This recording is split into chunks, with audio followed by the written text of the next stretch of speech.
Hello, everyone, and welcome to Clown World Network, here for another episode of Clown World. That's right, I'm your host, Brian Morris, coming at you live from the studio set in downtown Peoria, Arizona. We're excited to bring you the news and the satire of politics and political gaffes and misguides all over the place. It is Thursday, and this is our quarter century episode. We have reached episode 25. Now, it may seem like just a drop in the bucket for some of these guys that have been out there for quite a while, but it is a lot of work to get to this point, and we look forward to continuing and getting you all the way to episode 100, episode 1000, and we hope you're still here with us as we make those marks.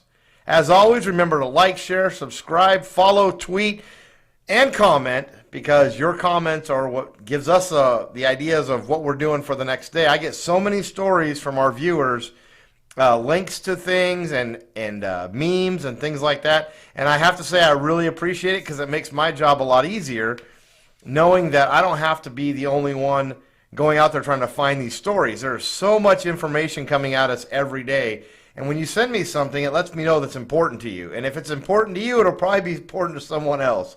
So that's pretty exciting. But I really don't want to talk about us today. I want to talk about Scott Presler. Scott Presler is a conservative activist who will be in Phoenix this weekend. And he'll actually be at the Living Bible Church, the Reformed Living Bible Church in Scottsdale, right off of 61st Street in Thunderbird. And he'll be there between 10 a.m. and noon. So 10 a.m. and noon on Saturday.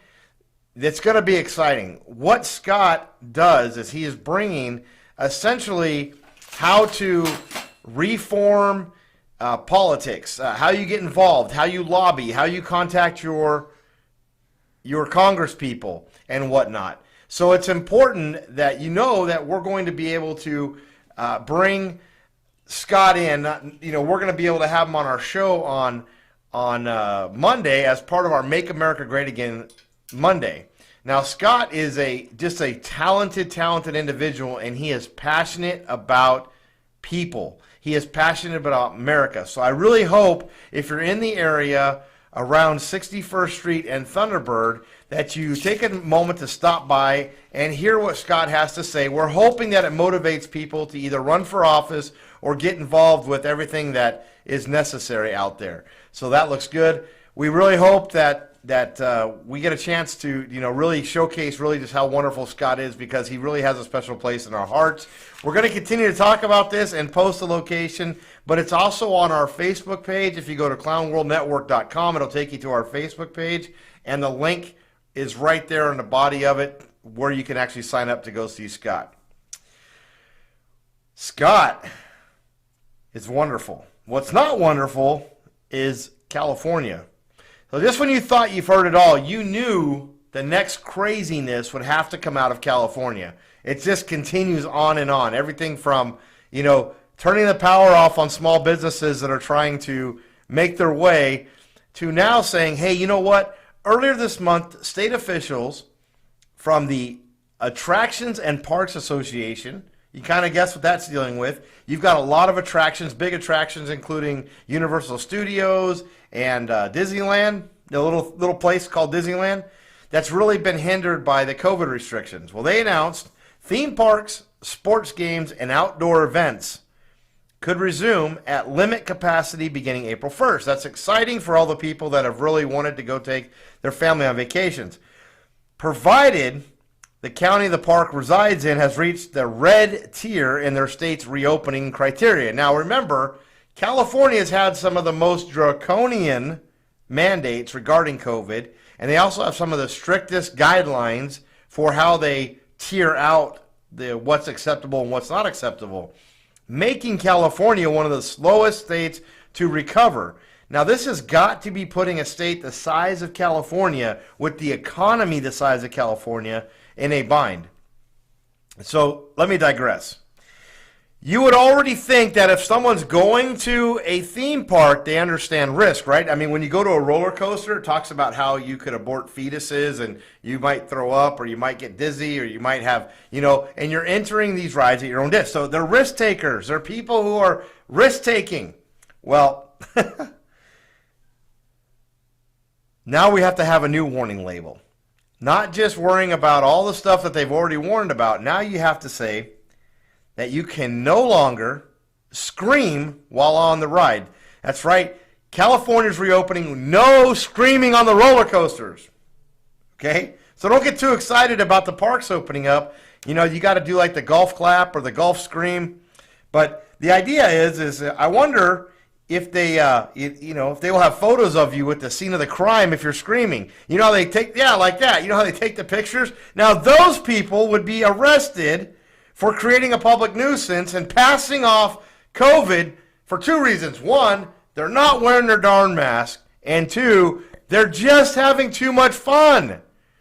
So now all of a sudden, the photos that you take on the roller coaster rides are now going to be used as evidence against you, providing that you're screaming exceptionally too loud or above the acceptable no screaming tolerance level.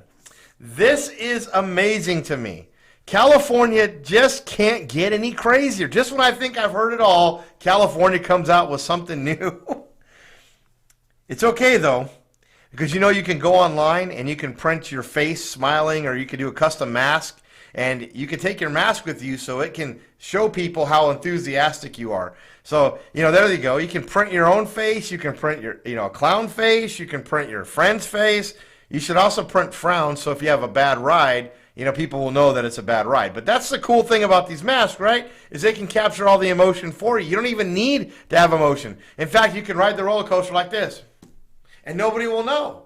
You just can't get too excited. So don't get too excited, too scared, too rambunctious, because, you will be dealing with Californians and California guidelines and taking down that fun. Meanwhile, while California is enforcing this or recommending this no screaming on roller coasters, because really screaming is going to be a bad thing while you're outdoors, and we don't want you to scream.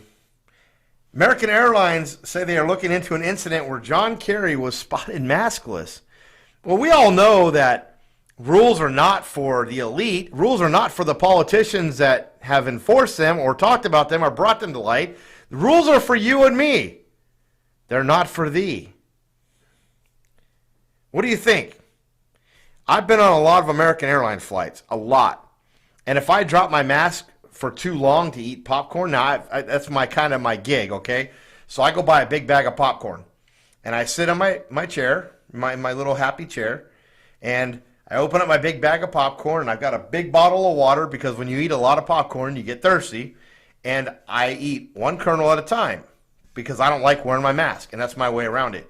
But John, he wasn't even eating anything or drinking anything. He was just hanging out because, the mask mandates didn't matter to him. And accordingly, American Airlines treat politicians and celebrities different than they treat ordinary people because they got away with it. What would there be to investigate if the flight attendants treated him the same way they treat me when they come yell at me because I've taken too long to eat my popcorn, or they describe it for me that I can drop my mask, put in a kernel of popcorn, and bring my mask up? Yes, I've had them say that to me. And I fly American Airlines because of Dallas-Fort Worth. That's a big hub. So why did American Airlines not enforce the same guidelines with John Kerry? Well, because that's not the way it works in the real world, people. That's not the way it works. They are kept to a different standard than the rest of us.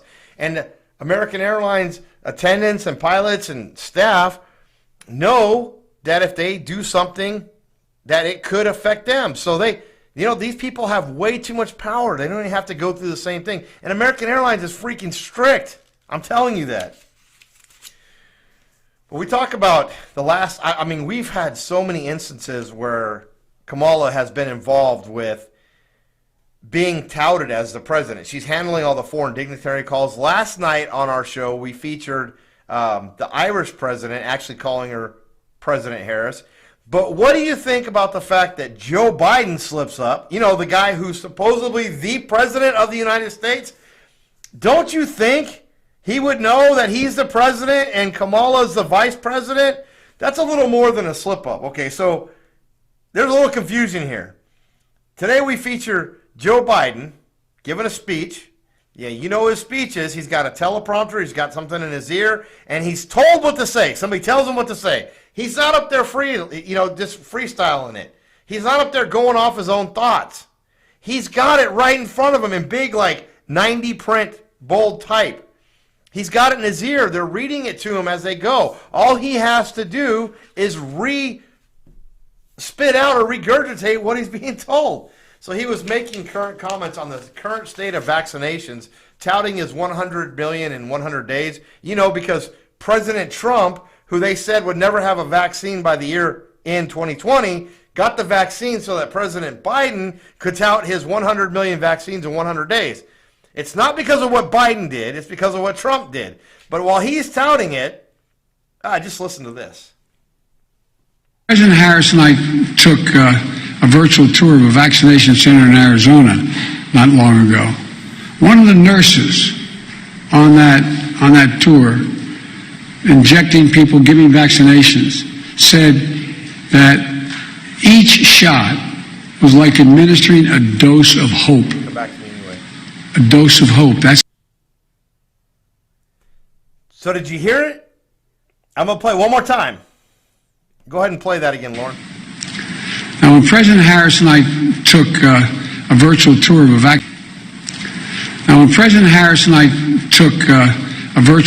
vaccination center, he says, and I quote, "Now, when President Harris and I took a virtual tour of the vaccination center in Arizona not long ago, he said, when President Harris and I," this is not a slip up. This is Joe basically letting us know what's really going on behind the scenes. I honestly don't think Joe even knows he is the president. I think he's this guy that shows up and is told to go do speeches. Maybe he thinks he's the press secretary. I don't honestly believe that Joe thinks he's the president. At any point in time during this whole thing, he has never been truly presidential. He is not giving speeches. He's not dealing with foreign dignitaries. That is not the job of the vice president. Kamala Harris and her husband haven't even moved into the vice president house because they're waiting for the vacancy in the White House. Why would they move and then move again, right? This is all happening right in front of us, guys. And Biden has been telling us this since his campaign trail when he's like, the Harris-Biden campaign and President Harris. It's just not the first time. Joe has waited a lifetime and been like discouraged at least 2 times before to become president. So if it was me and I'm like, I've tried to reach that goal and I couldn't reach that goal, and all of a sudden I'm got goal, I'm telling everybody, woohoo, I'm the president, right? Like I'm coming out, I'm like got theme music, I've got like my WWE, I got fireworks going off, here I am, right? But Joe can't even remember he's the freaking president. That scares me. But you know what also scares me and upsets me? Is that only like 1,115 people tuned into his speech. 1,115. Not even 2,000. There it is right there. 1,115 people are watching now. This guy pulls no crowds in public, and he can't even pull crowds from people that are at home who are sitting at home under mandates because of him and his cronies. That's how popular President Biden is. And unfortunately, I hate to say it, Kamala Harris is even less presidential and less popular, and she pulls even less votes or less viewers. 1,115 viewers.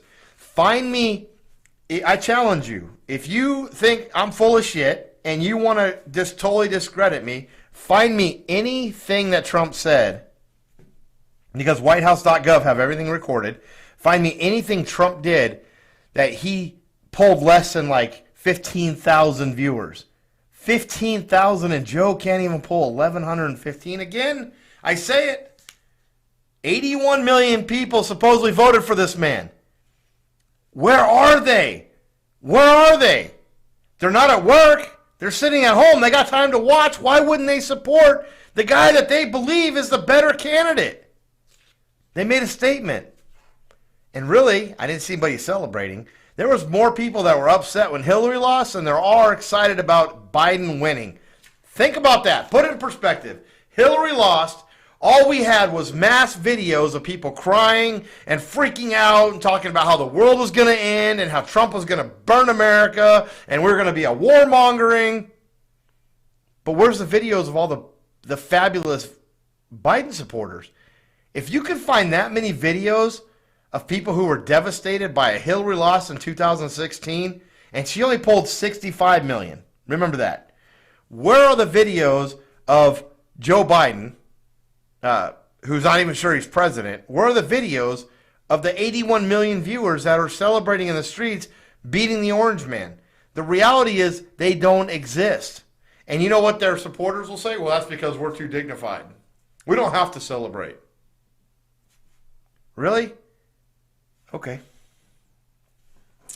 Well, Joe Biden in the news again. He's canceling his Help Us Here tour, scheduled to occur in Atlanta tomorrow. Now, Atlanta was the scene of a mass shooting just a couple days ago where a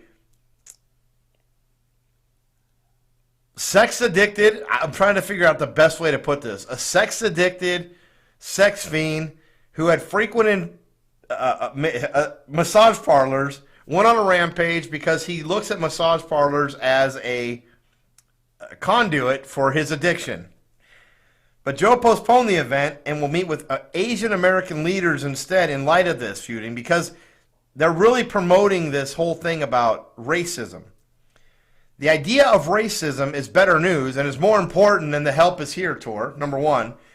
And it also creates this narrative that, we have to really become aware of how racially non-diverse America is and how racially imbalanced we are and how America is so against everybody who's not white. That's the agenda they're pulling. And the crazy thing about this is as long as Joe has been in politics, this is what they come up with. It's the same narrative over and over again. Yesterday, an officer in the investigation was interviewed during a press conference, and he said specifically this was not a racial hate crime. They found no evidence of it being racially motivated, right? The man was sex addicted, and he went on a rampage to try to go after the elements that, cut the elements that tempted him the most. We have any images for that, Lauren? As we know, most massage parlors are mainly, female workers, and yes, they all have origins of Asian descent, but they all make physical contact with you when, you get a massage. That's what, the term happy ending came from. But it's reported that the suspect actually was he was like a frequent flyer. He went to the massage parlors all the time. He had his punch card, and his punch cards were full. But he was just not, he was trying to, break the habit. Well, he broke the habit by going out and committing a shooting, which I don't understand. But we don't understand mental derangement. That's not a hate crime. Not having this as a hate crime, not having it as a hate crime does not fit the Democratic propaganda. And, of course, this will be another instance that will be used to go after our gun rights because that's what every mass shooting is. It has to have a hate purpose. It has to have this. It has to have that. But this will be another instance where we've attacked the Asian American, a white male attached to the Asian American community because he was racially motivated. It's a hate crime. And, the White House is getting behind it. According to the White House, Biden and Harris will now talk to Asian American leaders and others about the ongoing threats and violence against the Asian American community. So you have a guy who goes a little bit crazy because he's obviously not fully there, and he has to go to the massage parlors because he doesn't have the he's socially inept and really can't meet women on his own. So he goes to a massage parlor. The massage parlor offers him the release that he's looking for. He looks at it as a sexual addiction, tries to break his addiction. I really have the temptation every day to have a permanent clown of the day and start, middle, and end the show with Joe Biden or Kamala Harris or a combination of the two getting out of a clown car every day. That's my thing because our show can wrap itself around Joe Biden and Kamala Harris every single day. But I have to hold off from that. I have to hold off from that and get to the real clowns that are out there, because you don't even know everything that's going on in this world unless we help bring it to light, right? So let's talk about our clown. On Tuesday, the U.S. Army announced that Lieutenant Colonel Yevgeny Vindman is all set to be promoted to colonel. Now, a full colonel. Yevgeny is the twin brother of Trump impeachment witness and retired Lieutenant Colonel Alexander Vindman. Remember the Vindman brothers during the impeachment trial? Yevgeny and Alexander Vindman both served as part of the White House National Security Council, the NSC, under President Donald Trump, and were both fired from their positions after Alexander Vindman testified against Trump for a House impeachment hearing. Okay?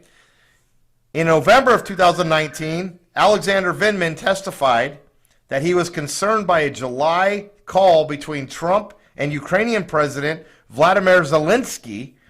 Alexander Vindman's testimony made allegations that Trump conditioned aid to Ukraine on Ukraine's government taking up an illicit investigation of the... Oh my gosh. There's so much information in this. I apologize. Of Joe Biden. Basically, they were going to investigate Joe and Hunter Biden. After Trump was acquitted by the U.S. Senate in February 2020, he ordered the Vindman brothers removed from the NSC and the White House in what was described as a downsizing of the office. Now, President Trump had every right to downsize his office and eliminate those threats to his presidency. But everybody had like this whole thing. In the impeachment hearings, who could forget the Vindman twin who wore his military garb into Congress and then demanded the Republican representative, Devin Nunes, acknowledge his military title? Mr. Vindman, you testified in your deposition that you did not know the whistleblower. Ranking member, it's Lieutenant Colonel Vindman, please. Lieutenant Colonel Vindman, you testified in the deposition that you did not know who the whistleblower was, or is. I do not know who the whistleblower is. That is. How is it possible for you to name these people and then out the whistleblower? Per the advice of my counsel, I've been advised not to answer specific questions about members of the intelligence community. Well, I'm not going to recognize his military title of colonel, but I will recognize Mr. Vindman's new title of Clown World Network's Clown of the Day. And he looks great in this uniform.